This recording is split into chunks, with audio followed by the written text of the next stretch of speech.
Eu passei a considerar isso há um tempo, só que ainda tô me ajustando a isso. Meu texto foi considerando isso. Eu falo que tem três perfeições: a perfeição de Deus, completude, a perfeição humana, perpasse, e perfeição diabólica, estaticidade. A perfeição de Deus é a única que importa em sentido absoluto, porque é a única de fato perfeita com P maiúsculo. A perfeição humana, que é um perpasse, é esse caminho que tu falou, é algo gradual, mas eu destaco que é algo ambivalente, sinérgico, uno, não dualista. Ela tá em passar pelo caminho e não no fim dele. E tem a perfeição diabólica, que é a tentativa de ser perfeito de forma que você acaba só sendo estático, sem movimento, morto, tentando negar essa dinâmica não dual que há na vida. Então é um desejo por perfeição que acaba se tornando uma cópia estática da perfeição real, criando fixações máscaras. É como o barco de Teseu. O barco estático que não muda é a primeira perfeição. O barco que troca seus pedaços constantemente seria a vida humana na sua ambivalência. 2. Perfeição de perpasse. E a 3 seria o barco imutável de Deus, que é perfeição completo, que é perfeito completo, não precisa do perpasse, e barra massa não é estática. Agora eu descobri o que faltava. Agora, não exatamente agora. Nesses três barcos tem como que três desejos. Pelo menos dois deles eu já tinha em mente: o desejo diabólico e o desejo do homem. O desejo diabólico é um desejo insaciável por perfeição. O desejo do homem é um desejo ambivalente por perfeição, que desce de Deus e considera a graça dele. Mas acredito que tem um terceiro desejo, e que seja o principal, que é o desejo de Deus, que é um desejo pela perfeição mesma de Deus, ou seja, é um desejo por Deus mesmo, que considera que ele é uma pessoa e não quer apenas sua perfeição, mas o próprio Deus. Esses desejos são como os desejos profundos do coração, que são coisas que o homem quer mesmo, não porque ele decidiu ou fez, pensou ou realizou, mas porque isso está inseparável nele e ele não pode negar, apenas ignorar, deixar de lado. Ou seja, é algo do seu ser mesmo. Então, para reconhecê-los, tu precisa como que perguntar ao seu próprio coração o que ele de fato deseja. É algo seu, que é muito mais real e seu, e que ao mesmo tempo tu não tem escolha. É algo seu que você precisa se colocar diante, como que você mesmo não fosse esse primeiro. Ou seja, como se você estivesse dialogando com outra pessoa, mas na verdade só você mesmo. É algo tão real, vivo e pessoal, que é você e impõe a você antes mesmo de você pensar em querer alguma outra coisa. É de fato o que tu deseja e não aquilo que tu acha que quer. Decide e insiste querer. É isso que está em você e o faz. E por ser você é maior que o resto. Isso que vive você, por assim dizer, não é tu que vive isso. Aqui é o processo que é ilustrado na música Kaishinjeki no Eve, do Eve, que eu fiz, né, antes de chegar no Ambivalent. Na verdade, bem um processo de Ambivalent mesmo, só que Kaishinjeki tá entre Tokyo Ghetto e Ambivalent. Então cada barco e desejo seria relação com uma camada do ser, por assim dizer. O barco completo é o ser, o barco passante é o livre ser, o barco estático é o dever ser.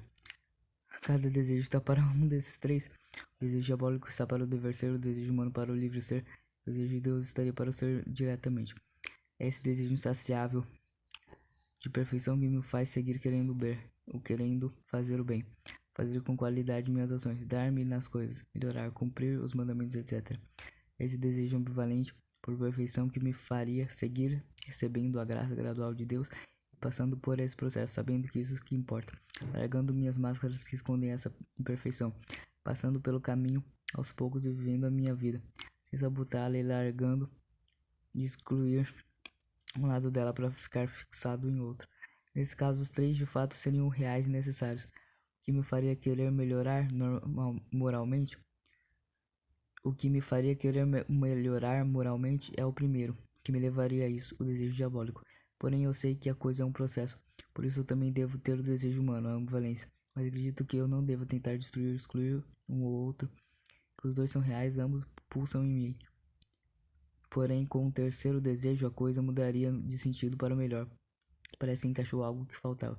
O terceiro desejo, o desejo de Deus, seria o real pedido do meu coração, que é o próprio ser, a pessoa divina, querer se render a ele e se relacionar com ele. se abrir a ele para que ele possa entrar. E isso que faria eu me manter seguindo em frente mesmo quando os outros dois desejos estivessem satisfeitos de alguma forma. Isso que me faria seguir continuando a estar vivo, apesar de qualquer condição.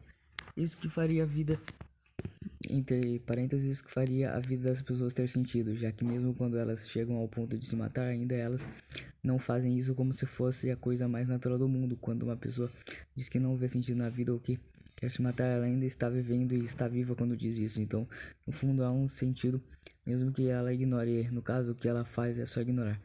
Quando, que é o problema do, tipo, a solução do suicídio, o que é? É a obviedade. A maioria das pessoas, mesmo aquelas que falam sobre suicídio, elas não querem de fato se matar, elas querem só parar de sofrer, no máximo. Alguma coisa assim. Então, se você ainda tá vivo, é porque você não tem motivo para se matar, senão você já teria se matado. Se há sentido na vida, é esse sentido que faz tudo mover, é o sentido da vida que é a roda que gira o mundo. Quando se pergunta ao coração o seu desejo, esse é o resultado. Mas não acredito que isso exclua os outros dois desejos, é o principal. Mas não dá para negar os outros dois, ainda são reais. Só que quando se reconhece esse, se sabe exatamente a quem os outros dois desejos devem. Estou falando isso porque, no caso, eu estava perguntando antes aquele dia sobre o assunto referente a esses dois desejos. Pois isso que eu estava querendo, precisando entender. Eu queria de fato fazer com qualidade e não deixar de fazer. Mas agora com esse terceiro, acho que me esclareceu muita coisa. Eu estendi o texto para falar disso, que é o contexto do que perguntei e do porquê perguntei. Porque essa é a questão real da minha dúvida. E também falei do terceiro desejo porque isso já foi um acréscimo muito grande para a dúvida que eu tinha colocado antes. Quer dizer, antes eu estava com aquela dúvida e agora já descobri algo novo, entre aspas. Não sei exatamente se eu devesse estender tanto assim, mas eu sei que quando eu perguntei eu tinha um motivo, preferi falar tudo isso ao invés de não fazer por escrúpulo. Quer dizer, não sabia exatamente se deveria, fosse bom com clareza o porquê o objetivo de dizer tudo isso, mas decidiu fazer. Conflitante, o desejo do demônio está conflitante aí com o desejo do homem. E o desejo do homem não é saciez ou insaciez, é consolo ou inconsolo, apacentamento ou não apacentamento.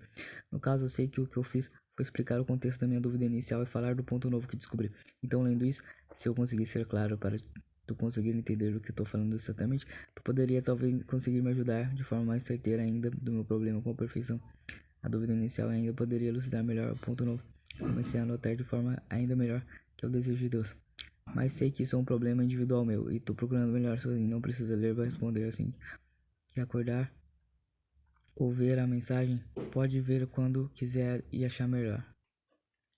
Basicamente é isso.